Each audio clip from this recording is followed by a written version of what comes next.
Are now under general public comment. There will be a 2-minute time limit. The 11th voting will be green for the first minute and a half, and then turn yellow indicating you have 30 seconds remaining to wrap up your comments.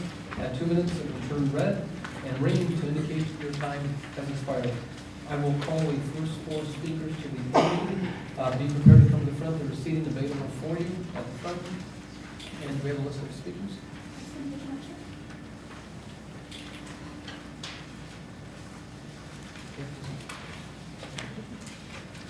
Okay, the first speaker is Don Trader, Tony Berard, Tad Nowinski, and Roger Mickelson.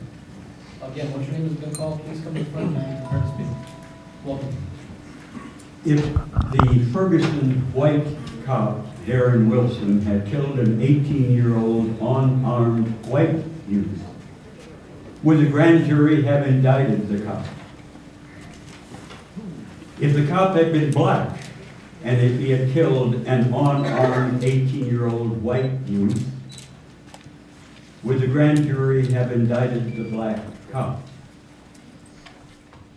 If the 18-year-old unarmed youth had been the Ferguson mayor's son, or from the richest family in town, would the grand jury have indicted the cop who killed him? If James Boyd here had been the brother of a U.S. senator, and if the Albuquerque cops who killed Boyd had known that, would they have killed him? If Alan Gomez had been the son of Governor Martinez, and if the cop who killed him had known that, would that cop have killed Alan Gomez? The same for the 20-some other victims killed by APD in recent years. Would the cops have done their damnedest to de-escalate the crisis without killing? To you who stand and say the U.S. Pledge of Allegiance, do you believe this nation has liberty and justice for all? Do you know any low-income people of color who believe this nation has liberty and justice for all? Do you know any fair-minded, justice-loving whites who believe this nation has liberty and justice for all? Thank you. Tony Berard, please hold your applause. This is the warning. Go on, proceed. I'm going to take a few words from a very wise man, a man that fought for this country, an American veteran and patriot, a hero in every respect of the word. Quote, "This city council continues to be the disgrace of the nation under Barry, Perry, Eden, Huntsman," end quote, and the rest of the treasonous bunch. U.S. Attorney Damon Martinez, D.A. Brandenburg, and the Albuquerque Journal are all cowardly enablers who need to be jailed, as well as the now 3 niche consultant criminals, Stryker, Greenwood, and Harold Bailey, who has also betrayed the people of Albuquerque, who are demanding another $180,000. No way, Albuquerque, please. Who says crime doesn't pay? We the people will no longer stand for this criminal activity, because transparency in government is mandatory, but you all think you're above the law, and you're not. The people of Albuquerque seem to endorse corruption, for corruption is everywhere. And the DOJ and all law enforcement sit on their ass and say, what's wrong? I guess all law enforcement thinks the people of Albuquerque are all stupid as judicial terrorism continues. The person that claims to be OSST, your advice and comments about killology and police training, you're not qualified to place my life in danger. Citizens suffer great losses also at the hands of killer cops. Every day, Mr. McGrain, keep your unprofessional comments at home. You get no respect from me either. The DOJ should know the constitutional law before they condone the actions of killer cops. Nothing is ever done constitutionally, and people assassinated by APD never had Miranda before their assassination. Your time is up, thank you. Ted Miskey, Roger Nicholson, Nora Anaya, and Andy Anaya.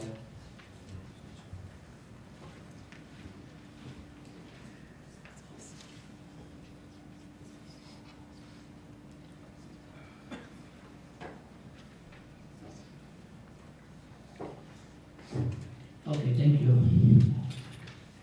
Well, it is rich, the rich get richer and poor get richer. How true is it? Believe it or not. Oh, let me go back. One nation under the God, and so on. Well, I wonder which nation under the God. Excuse me, I wonder which God. I know my God. My God, thou shalt not keep. I was taught thou shalt not steal, I shall not kill, I shall not lie, and etc., etc.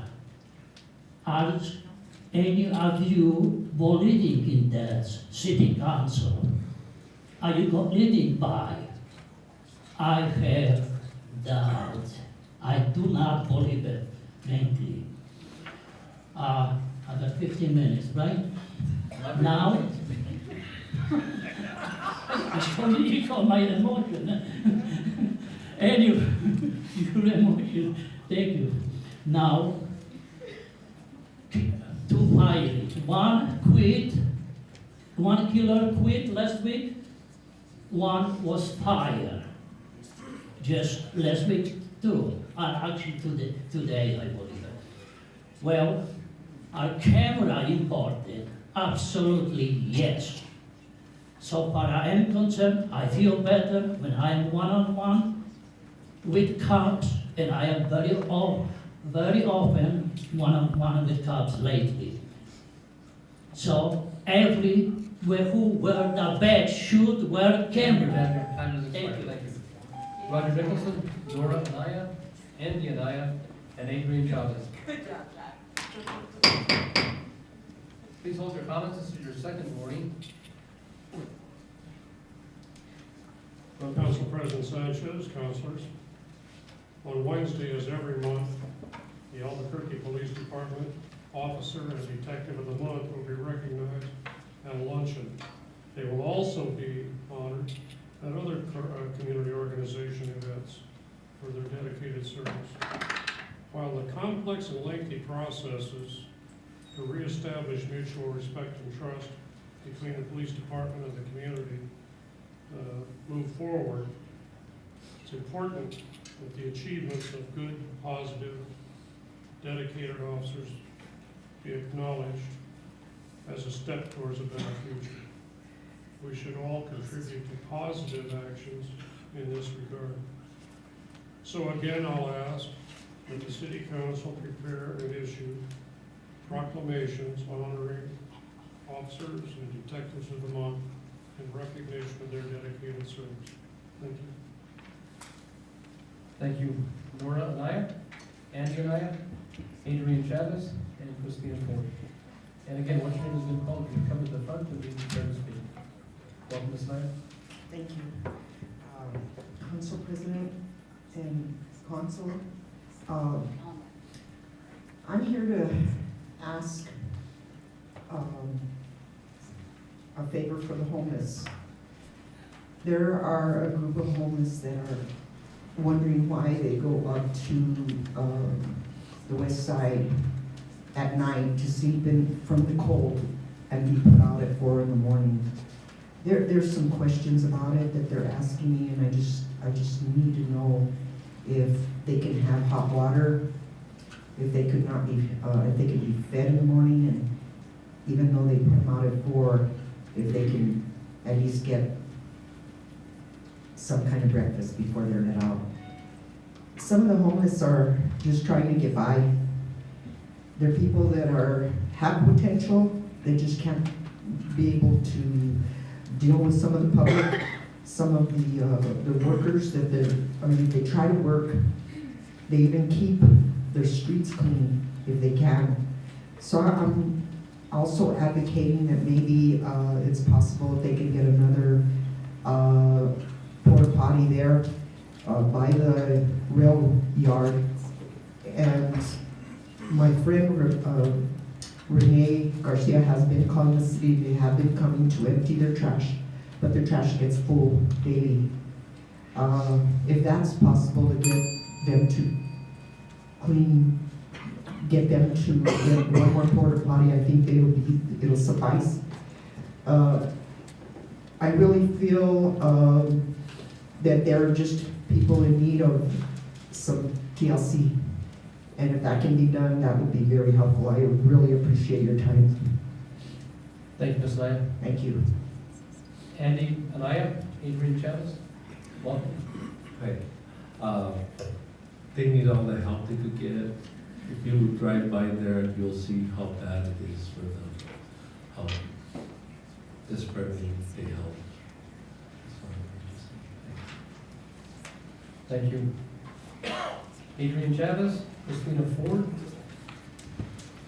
Jennifer O, and Joe Hastings. Good evening, council, men and women.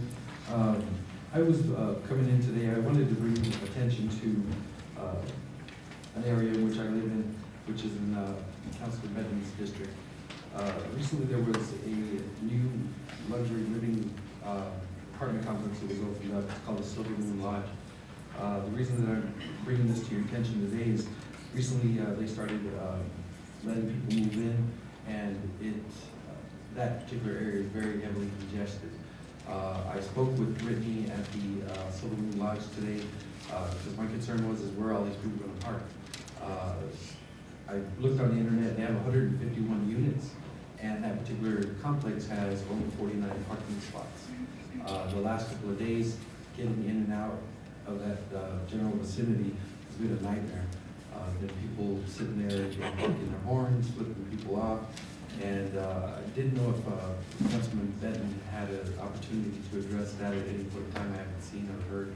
I just wanted to bring it to your attention. Thank you very much. Thank you. Christina Ford, Jennifer O, Joe Hastings. Good evening. My name is Christina Ford. I'm the CEO of All Fits. All Fits is a behavioral health agency, as many of you know, been around in the community, a nonprofit for almost 60 years. We provide behavioral health services to children, over 2,500 children a year. And we also provide an essential service here in the county and the city. It's called the forensic interview process. And I'm here today to thank you for awarding $60,000 to this program. This is a program that works very closely with law enforcement, the DA's office, CYFD, to see abused, neglected, traumatized children, and we interview them over 1,000 a year in our facilities, and we were in a great need of expanding these facilities and these services, sadly.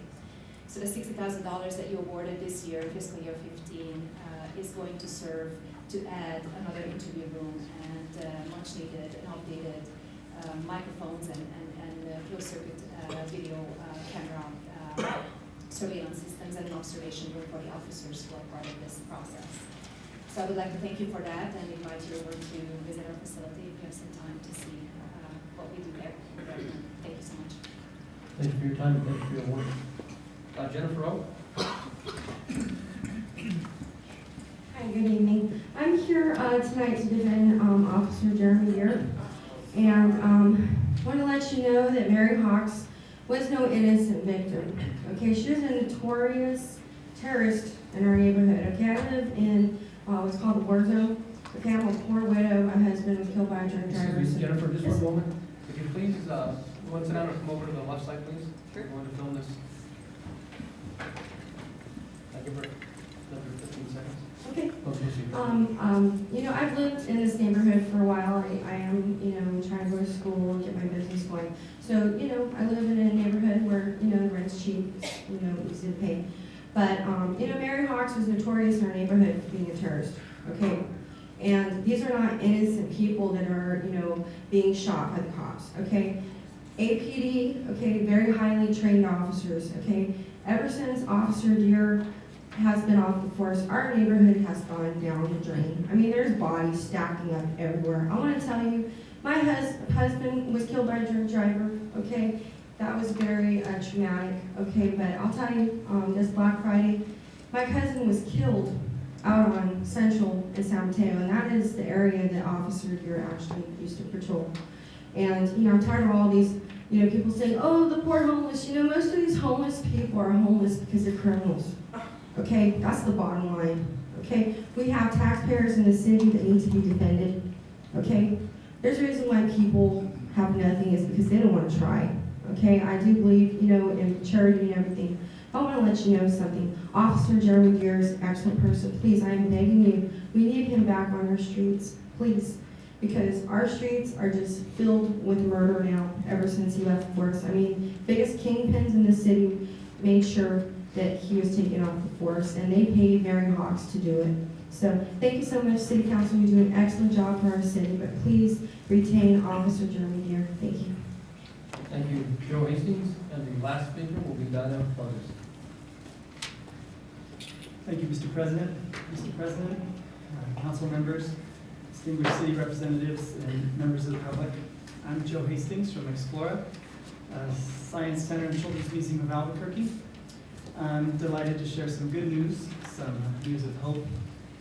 We've just recently received the Noyce Foundation Prize, the Bright Lights Award for Community Engagement. We're one of 7 winners out of 94 applicants across the United States. And with this award, we're recognized for our outstanding community engagement efforts. And those efforts, they're long-standing in Explora, and they take lots of forms, but I'll just mention 3 of them.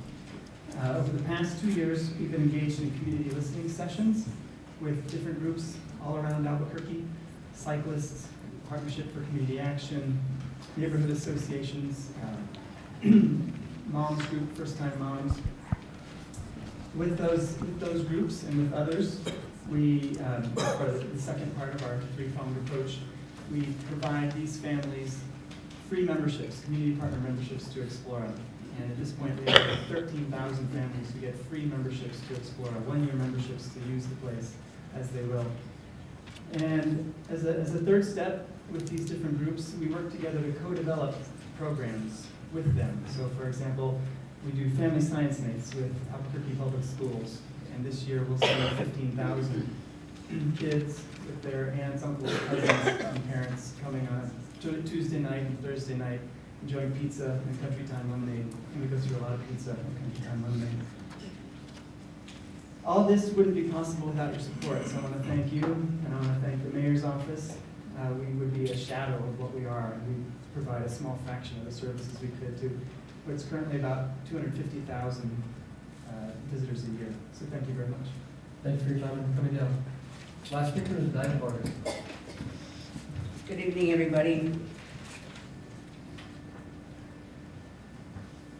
If that's the case with Jeremy Deere, then perhaps we should let him back on the force and give him the keys, and he can just go and kill everybody that's deemed otherwise undesirable in the city of Albuquerque, because the mayor has spent a lot of our money giving to projects like the Prosperity for Albuquerque project, paying people tons of money and the community that Nora and I was talking about is called Tent City, Albuquerque, New Mexico. And if you look behind the young girl there, you'll see a bunch of tents lined up here in the downtown area full of people starving. We pulled up with some food like we do on occasion, and people are fighting over the little bit of scarves that we have.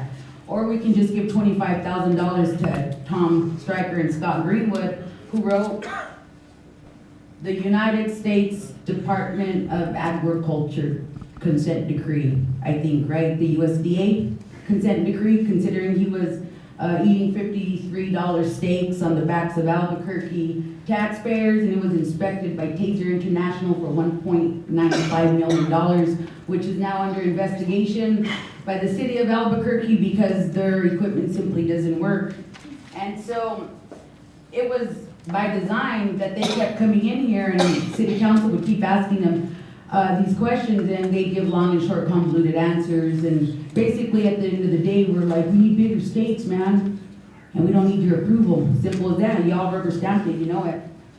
And so it's a breakdown of a little people, and that's all it's ever going to be. And I don't know why I keep coming to these chambers, because it's going to require a lot more than that, feet in the street and fist in the air, because I don't resist because I want to. I resist because I absolutely have no other resources to draw from, because y'all have taken everything we have. So what do you expect people to do when we sit at our seats and we're like this, and Ken Sanchez bangs his gavel? It's not the same. Because you break down a little bit of people, and you can kick me out of these chambers because I don't care, because we have nothing left to do. Thank you. It's that. See? Lies all day. That's what it is. So first morning, Vargas, go to. you're out of order. Go to. Lies. That's all it is. Lies. That's all you do. We are now under announcements. Councilor Martinez. Thank you, Mr. President. There will be a Finance and Government Operations Committee meeting on Monday, December 8th at 5:20. We are now, 6 to 2. 6 to 2, excuse me. Only missing one, not two. And we are back in the bill, Councilor Benton. Close. Urge support. We have a motion and a second for R-138 as amended. All those in favor, say yes. Yes. Yes, opposed? That's carried unanimously. We are now under other business. If a council wishes to attempt an override of the mayor's veto, they will make a motion to override. If no motion is made to override, the mayor's veto will be sustained. Council President Cordero, DC 14-201. Thank you, Mr. President. I would like to move A, EC 14201, read a message on Bill 1421 under the City Inspector General Ordinance Chapter 2, Article 7 of the revised ordinance of Albuquerque. Move to override, but I'd like to explain my concern with the veto. We have a motion and a second to override DC 14-201. Council President Molina. My concern with the veto is that it speaks to a small area of concern, and rather than vetoing it, I wish that some communication had been made to make sure that the ordinance is not scuttled, but rather amended if need be, as we're doing, to make sure that the Inspector General ordinance not only remains as strong as I have presented, but answers some of the, or ameliorates the questions that people have about it, including the Foundation on Open Government, I believe, where they talked about how they thought that IPRA was something that they were concerned about, that we shouldn't keep people from IPRA everything, including people's shoe size, and which is not true. All this is asking for is that the work product be finished before it is IPRA.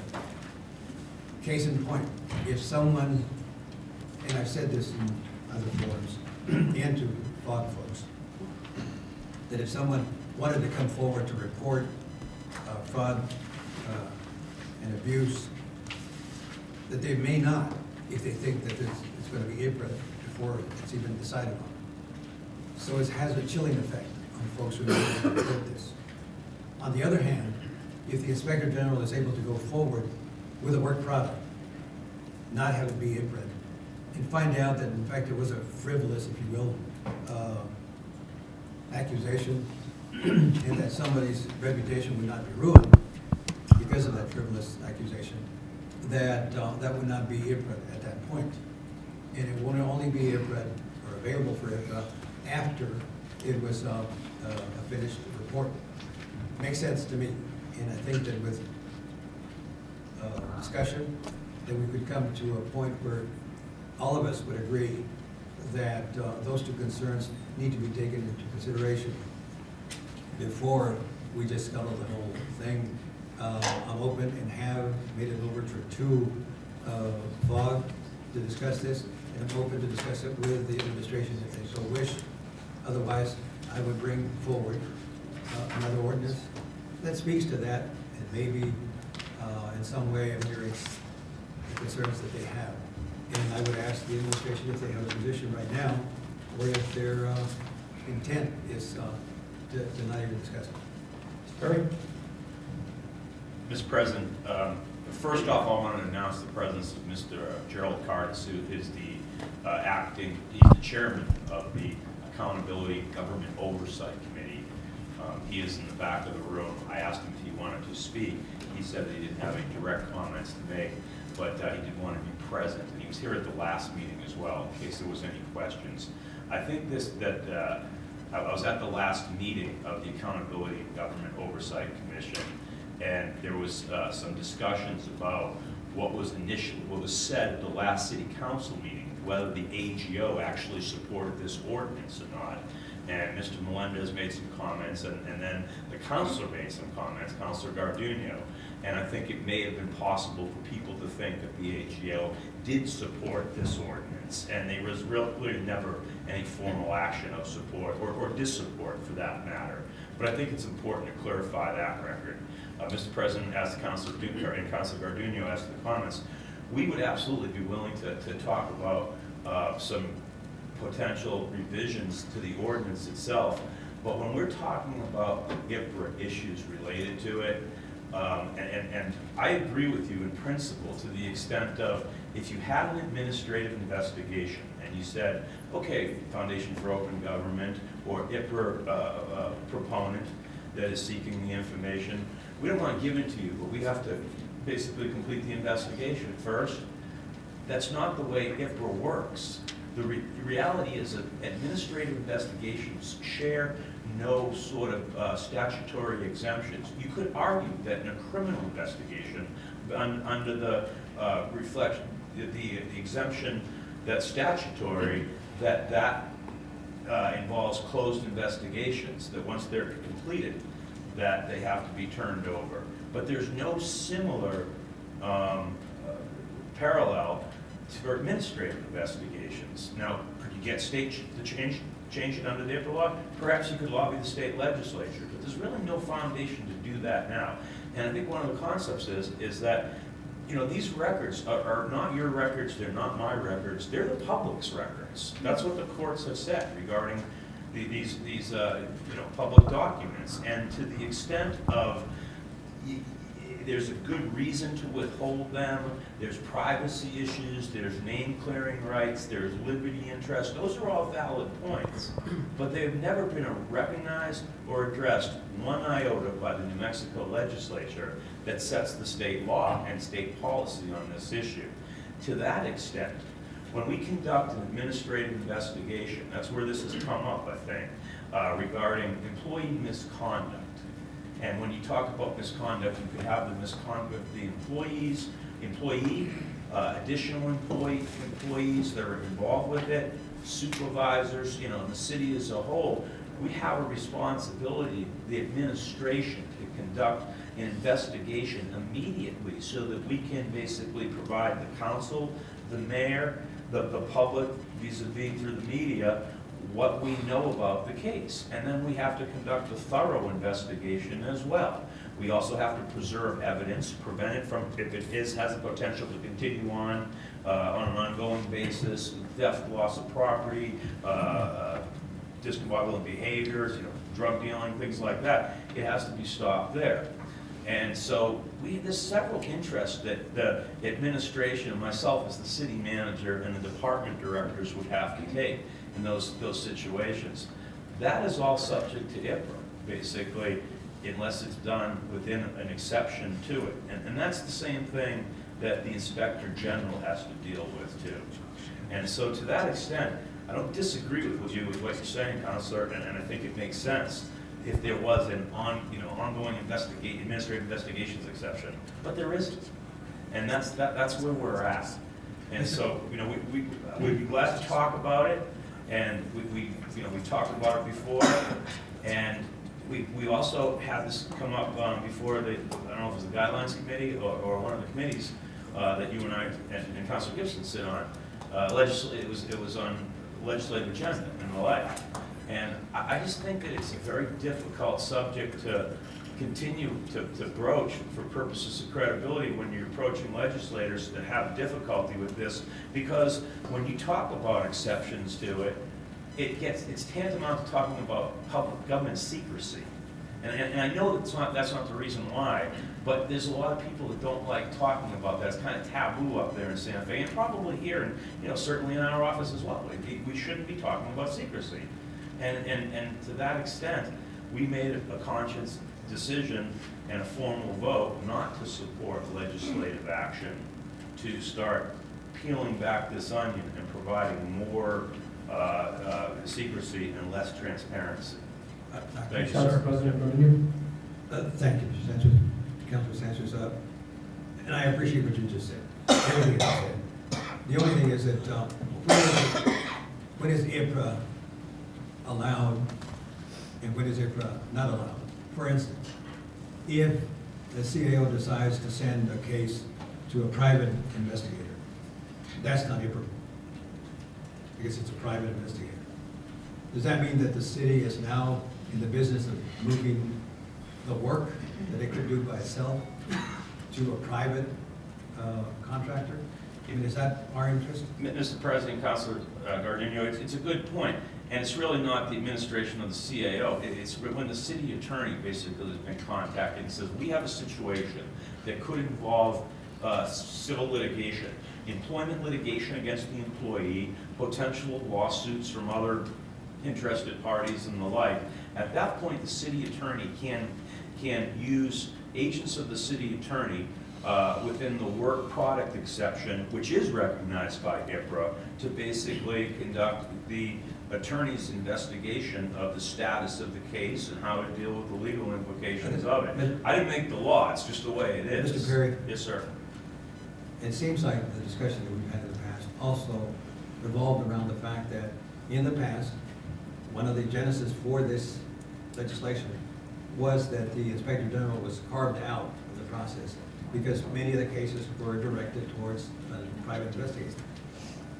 It seemed crazy to me to be paying someone when we had somebody already on staff, if you will, that could do the work. Now we're throwing this in front of, the whole process and saying, it's going to be IPRA, so don't do it there, do it here. And that's exactly the wrong place to be. Talk about hiding and not being transparent.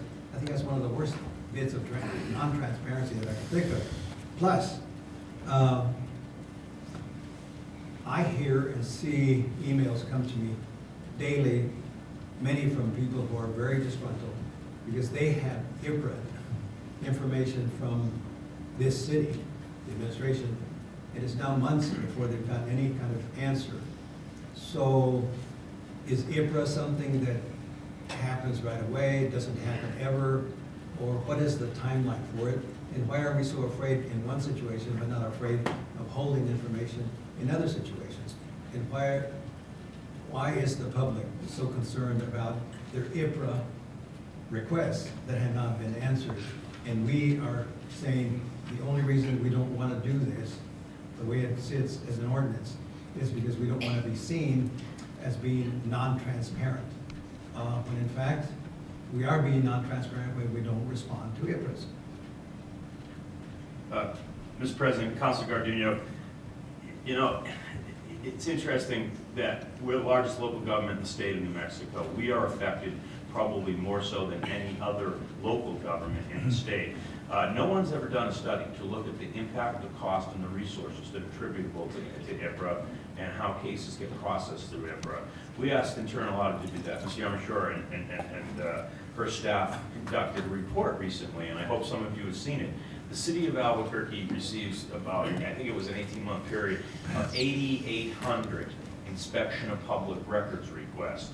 Variety of different sources. Yeah, we have the media IPRAs that want things right away. That's just a small component of it. We have attorneys that are IPRAing the accident reports of people. We have commercial data companies that are data mining all of our records through the IPRA process. It is just virtually endless, and it's so open. We did an assessment of the cost, and a very conservative estimate of the cost of this to IPRA upon the city, and it's an unfunded mandate, because you can't charge how much time it took you to do the request, to process it. You can only charge a copying fee, and it's like, you know, very nominal fee. It was over $1.5 million. Now, we have timelines that are attendant to the IPRA, just like everybody does. 3 days on a response letter, and then 15 days after that. And a lot of times, the cases have to be reviewed by the department, HR, if HR is involved, legal through HR. And when you look at a flow chart of the work, they're so broad sometimes, the way they come in. One of the things Deborah showed me, there was, I think, like 60 people that touched the IPRA request. It's just incredible. So to answer your question, we try to respond to these in as timely as possible, a manner as possible. And at APD, they get a lot of IPRA. We have 6 to 7 people over there that are full-time committed to doing IPRA. 6 to 7 people. That's what they do, is just respond to IPRA requests. And so we all want to open it up to more IPRAs now? Well, I don't think we have a choice, Mr. President, Councilor Gardino. The law is the law as it is, you know, currently, and it's one of those things that, you know, this Sheriff's report and some of the work that we've done, we have to have a better tracking system, tracking for the request itself, where it's at, where it's been, how much it's cost, what the exceptions might be, and the like. It's a novel, very unique situation, and there's a natural tension between the interest in government and a lot of times legal issues that are surrounding that, trying to do things like you're talking about, conducted, you know, investigations that you'd like to see complete for purposes of good public policy, i.e. having a completed investigation, you know, conclusions, once it's complete, it's not piecemeal where you walk in and only the prosecution side of the case, not defense, and so that natural tension, you know, at the other end of the spectrum is the public's right to know. And you know, of course, nationwide, and in this great democracy, you know, transparency is a premium these days. One of the costs that apparently escapes some folks is the fact that because we don't respond to IPRAs, it has a cumulative effect. Every IPRA that's not responded to has not only a timeline, but after that timeline has elapsed, it has a penalty phase, which the city has to pay if it hasn't responded. So that's not the fault of the person asking for the IPRA, it's the fault of us, the city, not responding timely. The other thing is that the city of Santa Fe, I realize it's not the same size as Albuquerque, but they have, if you will, gone the other way and said, we are not going to allow IPRA to affect the work product. And we essentially challenge the state's interpretation of IPRA. And we will not release any work product until it is a reportable product. And nobody has taken them to court yet. So I don't know why, since we're the biggest, I guess we're afraid that we have bigger fears than a city like Santa Fe. And, you know, I don't want to beat a dead horse, but I want to make sure that no one thinks that this ordinance will die on this situation. And I will be asking this after you have the folks respond to it. Councilor Gibson, Councilor Harris, and Councilor Beck. Thank you, Mr. President. So I think this is really an important piece here. The fact that it has not been tested at state level, I think, is the whole point why we're presenting this and debating this piece. IPRA request aside, it seems to me that we either can take the position to promote vigorous investigations of alleged wrongdoing in whatever form that may be as a city, or we can put up obstacles. And I believe, and I said this in the meeting the other day, this will be an obstacle. The lack of this legislation presents an obstacle. You don't have to be an attorney to understand that if someone is doing an investigation and one of their interviewees has some reticence about speaking candidly because they're afraid they might be exposed the next day. And that's a very real possibility unless we can grant some protection until, obviously, the resolution. And months ago, I've heard the administration has wanted several, or a couple at least, a couple of different arguments against this. I think they're thin. I think that on a city level, this is important that we address. If it doesn't pass,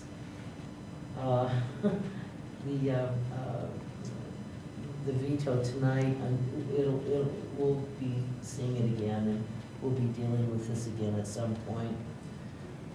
And someone mentioned something about, maybe it was you, Mr. Perry, something about the public that has a right to know. I agree, the public does have a right to know. This, by overriding this veto, we will be certainly granting more of that right to know than not. They need to know the truth. They need to understand the truth, and that certainly is not advanced by putting obstacles in front of any investigations to pass. So that's all I have to say. Thank you. Councilor Harris? Thank you, Mr. President. And I too would like to vote for this ordinance or something like it. The problem is that there is a reasonable conflict, and even our own attorney acknowledges it's a reasonable conflict or divergence of interpretation about whether or not we can shield from public view ongoing investigations. And as long as there's a valid concern about whether we can shield ongoing investigations, we're not going to have, like it or not, a real active and powerful Inspector General. The administration and the city attorney is going to sidestep it because there's be a valid concern that if there's an investigation going on in the IG's office, it's an important investigation, don't send it there because it could be public and then be disrupted and thwarted by HIPAA requests. And really, today, Councilor Sanchez and I had a little interview on Bill 16. We were talking about the budget and the $6 million that we have to spend on to fulfill the requirements of consent decree or the agreement with the Justice Department. I don't frankly want to fund an agency that's not going to be effective until the state legislature changes the law. And as soon as the state legislature changes the law to clarify that we can do this, I'll vote for a bill or something like that. But for tonight, I can't support the legislation, and I'm going to support the veto over, or not support the veto. Councilor Benton? Well, I will support the override, and I think Councilors, President Garduno and Councilor Gibson have adequately explained the reason why. I really think that this is, I agree, Councilor Gibson, that this is a balance of transparency factors that we're having to consider here. And I think the original intent of the IG is very important, and I would stand with the city of Santa Fe and proceeding accordingly until such time as it's proven not to be supportive. Are there any other questions or comments? I'd like to ask the commissioner to come up for just a moment from the Accountability and Oversight Commission. Is he still here?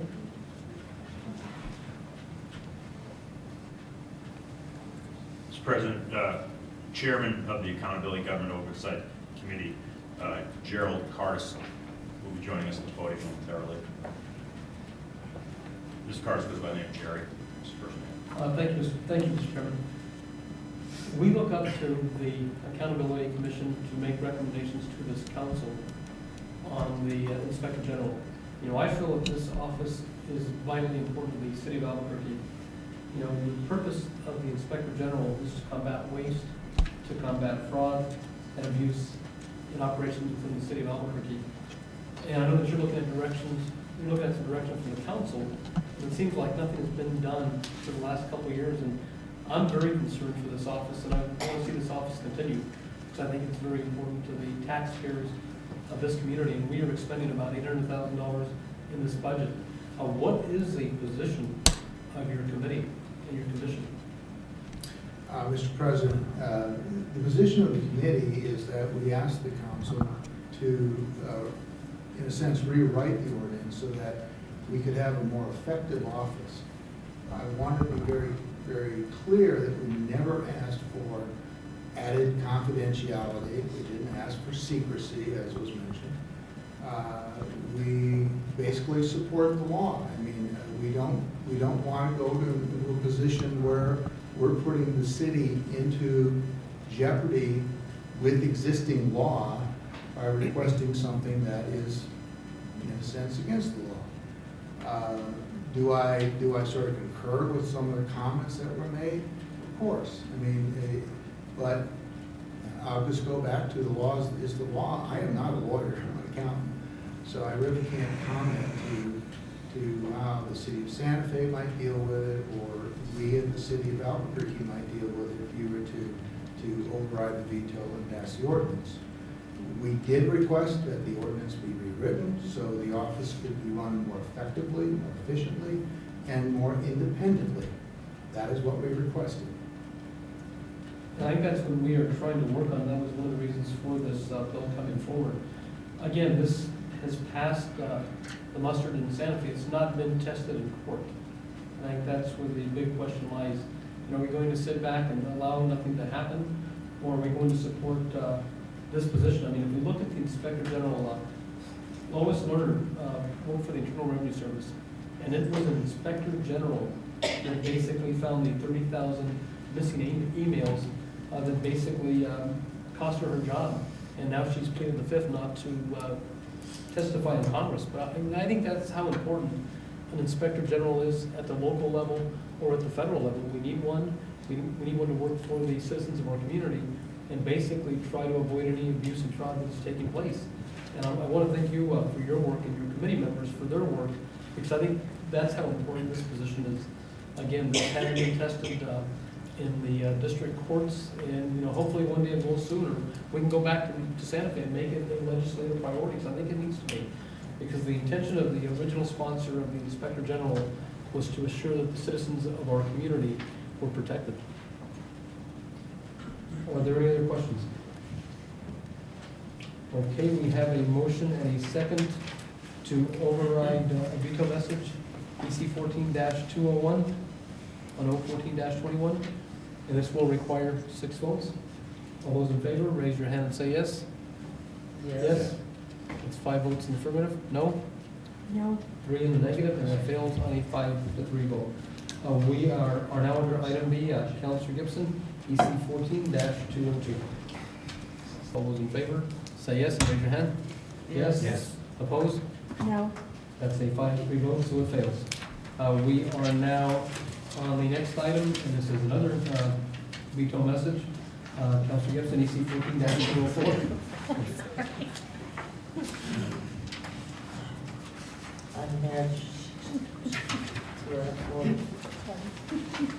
Thank you, Mr. President. EC 14-204, this is a message, veto message on on resolution 14-125, directing the city attorney to withdraw the city of Albuquerque's motion for attorney's fees and costs in the matter of Catherine Hahn Nagel and Elizabeth Walrow versus the city of Albuquerque. And I urge your support of the override of this veto. Thank you. We have a motion and a second for EC 14-204. Are there any questions or comments? All those in favor, and this will require 6 votes. All those in favor of the override for EC 14-204, raise your hand and say yes. Yes. Opposed? No. That also fails on a 5-3 vote. We are now under item H. This is executive session. I move that pursuant to section 10-15-1 of the Open Meetings Act, we go into executive session to discuss pending litigation in the matter of Albuquerque Hotel Investment Capital, LLC, versus the City of Albuquerque and Albuquerque Plaza Office Investments LLC versus the City of Albuquerque and the Downtown Action Team. This will require a roll call vote to go into executive session, and we'll go down to those. Councilor Sanchez, Councilor Benton? Yes? Councilor Pena? Yes. Councilor Winter has been excused. Councilor Lewis? Yes. Council President Gordillo? Yes. Councilor Gibson? Yes. Councilor Jones? Yes. Councilor Harris? Yes. It's a 8-0 vote. We are now going into executive session.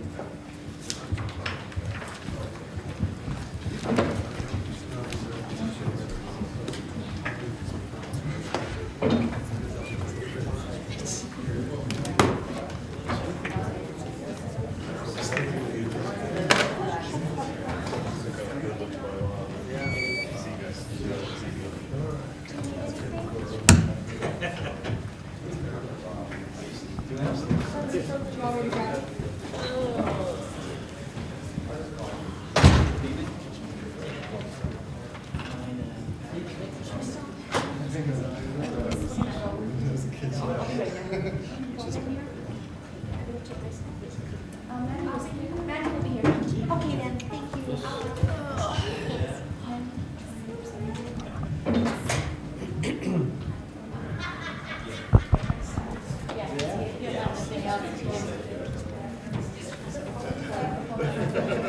There's no public comment on vetoes? Oh, it's too late. No, I signed up. I signed up. Did they tell you there's no public comment? Oh, I signed up. I didn't think How come there was no public comment? there was no public comment on vetoes? Let me check with Mr. President. We did take the list up to him. Let me ask him, Okay. Mr. Polkowski. Thank you. You may have gotten, We will be coming back. it's kind of late, isn't it, after they vote? I don't mind looking at him. I don't mind looking at him either. Well, you know, I want it to be noted. I just want it to be noted. Yeah. That's all. Doesn't matter. No, it doesn't. I mean, I could have phoned in those results. 5 to 3. But I want it noted that I didn't.